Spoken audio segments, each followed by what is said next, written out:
عملناش لا هو لما بنمسك بعض انجاجيه دي اللي عارفه الحركه دي، فايدي بتبقى يعني ورا، هو يقول لي هاتي ايدك، يعني كل عادي بيتخانق معايا تديني نص ايديها، تديني حته صغيره كده، شويه بريحها يعني، مش هبقى عامله كده.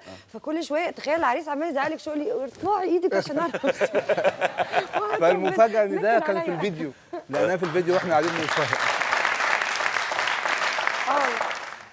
فلقيناه في الفيديو بقى كل شويه اقول لها الله، مش انا قلت لك اديني ايديك لحد جوعي. النهارده لما نمسك الماسكه دي يقول لي كل ما تمسكيه الماسكه دي افتكري العذاب اللي يعني اتعذبته. ايه ماسكه؟ عارف مش احنا بنمسك بعض كده؟ ورونا لو سمحت. هو فين بيبقى هنا هو؟ اوكي. لا انا ببقى هنا باين. ما دي اللبخه برضه اللي انا لبختها. اللي هو انا يمين ولا شمال؟ بص الايد ايوه كده، ما انا المفروض الايد تبقى هنا اهو. ايوه هو عايز يعني ايدي هنا ابقى انا ماشيه كده.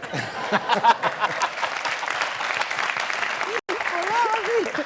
وكان بقى كل شويه يزعق لي وانا مش عارفه اضحك ومتضايقه بقى، وفستان تقيل وعمال يشدني. وطبعا الحاجات كان برضه نكد.